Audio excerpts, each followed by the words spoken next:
My name is Jason Hughes, and I am 35 years old. After a particularly grueling year in the city, I decided to take a weekend retreat at a secluded farmhouse I had inherited from my grandparents. The farmhouse was nestled in a remote part of Ohio, surrounded by dense woods and miles away from the nearest town. It was the perfect escape from my stressful city life. The farmhouse had always been a place of comfort for me growing up. Its creaky wooden floors, the smell of old books in the library, and the warmth of the fireplace were nostalgic. I arrived on a Friday evening, unpacked my bags, and settled in. The first night was peaceful, and I fell asleep to the sound of crickets chirping outside my window. The next day, I spent my time exploring the old barn and walking through the woods. It was a crisp autumn day, and the leaves crunched under my boots. I returned to the farmhouse as the sun began to set, ready to relax with a good book and a cup of tea. As night fell, the wind picked up, and the farmhouse creaked and groaned with the gusts. I sat in the living room, the fire crackling in the fireplace, when I heard a noise from upstairs. It sounded like footsteps. I froze, listening intently. The footsteps grew louder, moving towards the staircase. I grabbed a fireplace poker and slowly made my way to the base of the stairs. "Hello, is someone there?" I called out, my voice trembling. There was no response. I cautiously climbed the stairs, the floorboards creaking under my weight.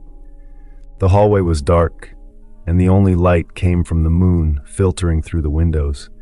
I checked each room but found nothing. As I turned to head back downstairs, I saw a shadow move out of the corner of my eye. I spun around, my heart racing, but the hallway was empty. I tried to convince myself it was just my imagination. Back in the living room, I locked all the doors and windows and tried to relax, but the uneasy feeling lingered. I decided to go to bed early, hoping a good night's sleep would clear my mind. Around midnight, I was jolted awake by the sound of a door slamming.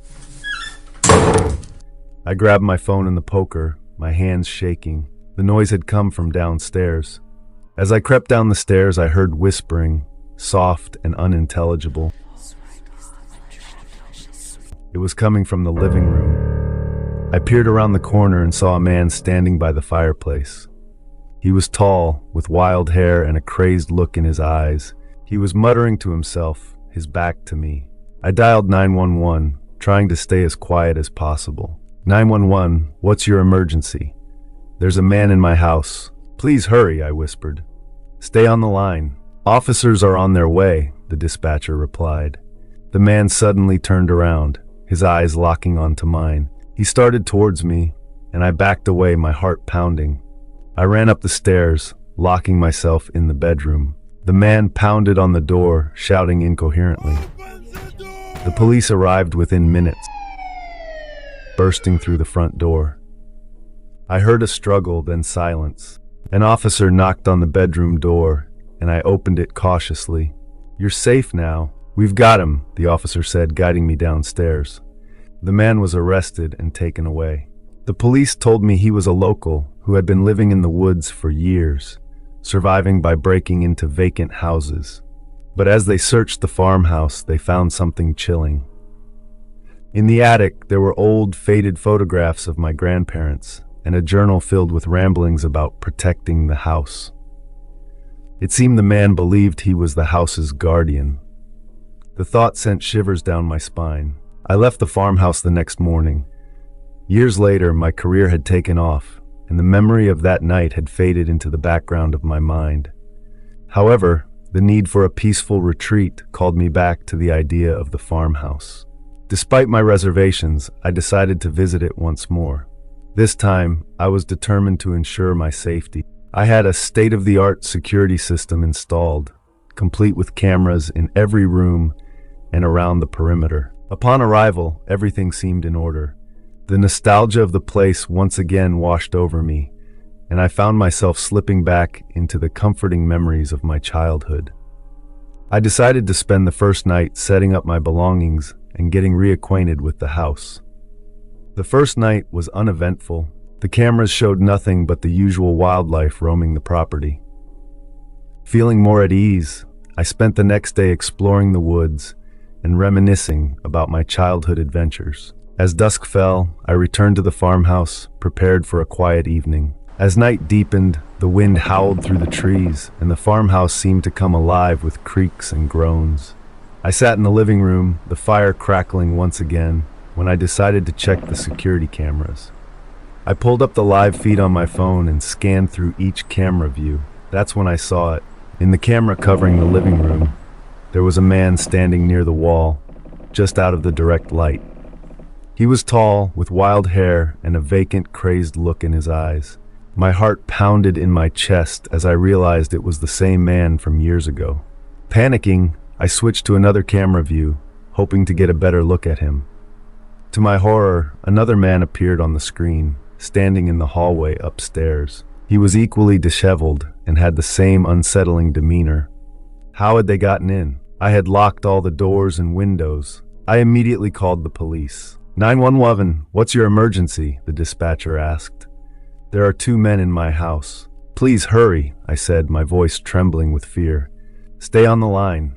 Officers are on their way, the dispatcher replied, just as she had years ago. I kept an eye on the camera feed, watching as the men moved through the house. They seemed to be searching for something, their movements slow and deliberate. Suddenly, the man in the living room turned his head towards the camera, his eyes locking onto the lens as if he knew I was watching. The fear was overwhelming. I heard the sound of footsteps coming up the stairs, and I realized they were heading towards my room. I barricaded myself in, praying that the police would arrive in time. Minutes felt like hours as I listened to the men moving through the house. They were muttering to each other, their voices low and filled with a manic intensity. I could hear them trying the door, pushing against it with increasing force. Finally, I heard the sound of sirens in the distance. Relief washed over me as the police arrived, their flashlights cutting through the darkness outside. They burst through the front door, and I heard a commotion downstairs. "Police, put your hands up," an officer shouted. There was a struggle, shouts, and then silence. An officer knocked on my bedroom door, and I opened it cautiously. "You're safe now. We've got him," he said, guiding me downstairs. The men were arrested and taken away. The police told me they were local drifters who had been living in the woods for years, much like the first man. They had somehow found out about the farmhouse and believed it was their rightful home. Their journal entries spoke of the house being a sacred place they needed to protect from outsiders. The police advised me to leave the house immediately for my own safety. The men had left disturbing evidence of their time there, including makeshift beds in the attic and old faded photographs of my grandparents. It seemed they had been watching the house for a long time, convinced of their delusion. The thought sent shivers down my spine. I left the farmhouse the next morning, determined to sell it and never return. The experience had been too much, and I couldn't shake the feeling of being watched. I sold the house within a few months, to a young couple who were enchanted by its rustic charm. I didn't tell them about the men or the horrors I had experienced. I hoped that by leaving, the house would be free of the past and that the new owners would never have to face what I did. Years have passed since that terrifying weekend, but the memories still haunt me. I often think about the farmhouse, wondering if those men are still out there, watching and waiting. The thought is enough to send chills down my spine and remind me that some places are better left in the past.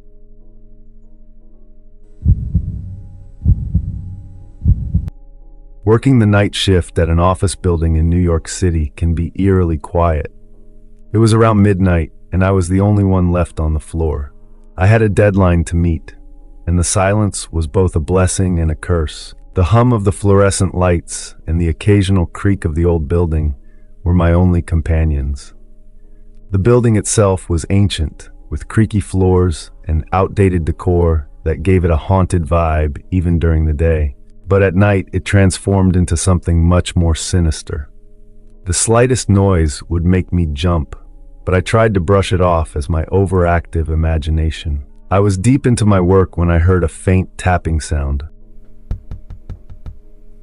At first, I thought it was just the pipes acting up, but the sound grew louder and more rhythmic. It was coming from the hallway. I hesitated but decided to check it out. I grabbed my phone and turned on the flashlight, heading towards the source of the noise. The hallway was dimly lit, and the shadows seemed to dance on the walls. The tapping grew louder, leading me to the conference room. The door was slightly ajar. I pushed it open slowly, my heart pounding in my chest. The room was empty, but the large windows that overlooked the city cast an eerie glow. I scanned the room with my flashlight, but saw nothing out of the ordinary. Just as I was about to leave, the door slammed shut behind me. I spun around, my phone's flashlight shaking in my hand. There was no one there. I tried to open the door, but it was stuck. Panic set in as I fumbled with the doorknob, finally managing to yank it open and rush out. Back at my desk, I tried to calm myself down. I rationalized that it was just the wind or the old building settling, but then I noticed something that sent chills down my spine. On my computer screen was a message that hadn't been there before. I see you. I looked around frantically, but the office was empty. I quickly typed a reply, "Who is this?" There was no response. I decided it was time to leave. Gathering my things, I made my way to the elevator. As the doors closed, I saw a figure standing at the end of the hallway, tall, shadowy, and completely still. The elevator ride felt like an eternity. When I reached the lobby, I rushed out of the building and into the safety of the busy street. I thought about calling the police, but decided against it. Maybe I was just imagining things. The next night, I was hesitant to return to work, but my deadline was looming. I convinced myself that it was all in my head and went back to the office. The night started uneventfully until around midnight again. This time, the tapping noise returned, louder and more persistent. I decided to ignore it and focus on my work. But then, my computer screen flickered and the message reappeared. "I'm coming for you." My blood ran cold. I grabbed my phone and dialed 911, my hands shaking uncontrollably. 911, what's your emergency? There's someone in my office building. They're threatening me, I whispered, my voice barely audible. Stay on the line. Officers are on their way, the dispatcher assured me. As I waited, I heard footsteps approaching my desk. I hid under it, trying to control my breathing. The footsteps stopped right in front of my desk. I could see a pair of dirty, worn-out shoes. Whoever it was stood there for what felt like an eternity before moving away. When the police arrived, they found the man hiding in the conference room. He was arrested and taken away. The officers told me he was a vagrant who had been sneaking into buildings at night, but I couldn't shake the feeling that there was more to it. The messages, the noises, the feeling of being watched, I knew there was something more sinister at play. I never worked another night shift again.